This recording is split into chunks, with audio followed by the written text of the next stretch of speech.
Now, the history of cacao, right? This is fantastic. I love this history because it is fascinating when there is an herbal substance and so many of our herbs, right? We've got the Silk Road, we've got all these passageways, history, rich histories of our connection through our healing medicines and spices. Well, cacao is native to Mesoamerica, and it has been used for many thousands of years, right? 3,000 years back, Aztecs, the Mayans, Mesoamerican cultures making very powerful sacred and ritual applications and medicinal healing, right? This wasn't just your after school cup of hot chocolate or candy. This was a revered and respected sacred substance and healing medicine. Now, the Mayans and the Aztecs both made chocolate beverages, right? It was called Xocotl, right? It's spelled chocolat. Xocotl, right? So it sounds like chocolate, but it's spelled Xocolatl, chocolatl.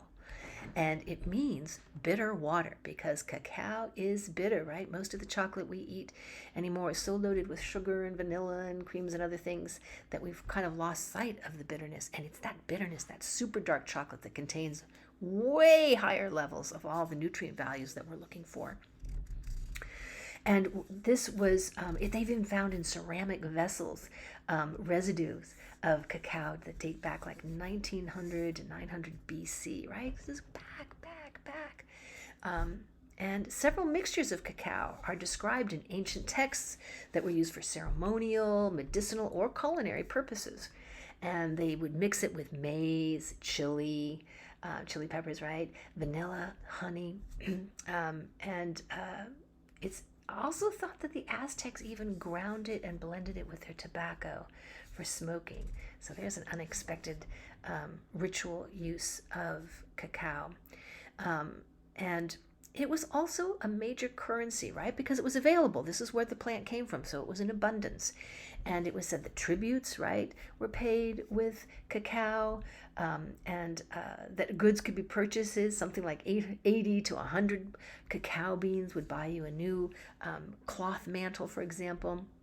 So this is really integrated into their culture. And they believed that, the Mayans believed that cacao was discovered by the gods in a mountain that was also known for containing other food delicacies. And why not? Look at the foods that have come from this culture: tomatoes, potatoes, like all of them, right? So that's where cacao came from. They even have a god of cacao, and it is celebrated in April. There's a big festival celebrating, and it was known for fighting fevers and aiding digestion. All the things that we know about now that have been proven through our science, right? Heart health, building stamina, right?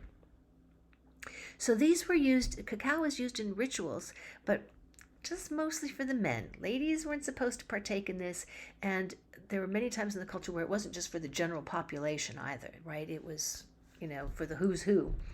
And the drink that was used was literally like hot water and cacao, no sugar. This was not about sugar. This was a bitter drink. Maybe a few spices were added depending on the direction they wanted to go with the ceremony, but also just to kind of take a little bit of the edge off the bitterness. Chili was, of course, adding that warming capacity.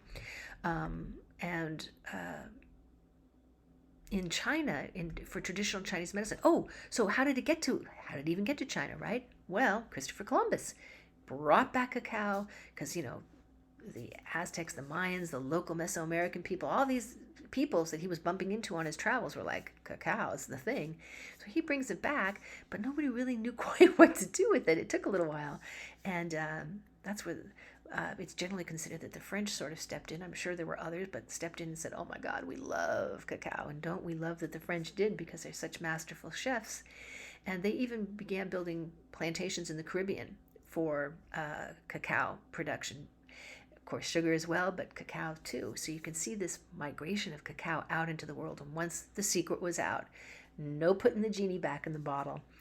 In China, the cacao is respected again for its warming and kidney yang supporting functions. And this idea that the kidney is the source of yin and yang is what's warming, moving, protecting, uplifting, right? These are all qualities that cacao has in spades.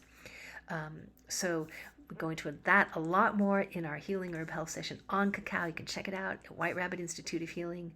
You'll be surprised to discover how much just a bit of cacao can do for you.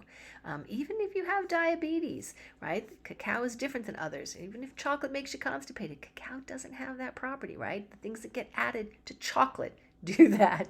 So come check it out. Find out more. This is a glorious, glorious substance. And have some fun bringing cacao into your life.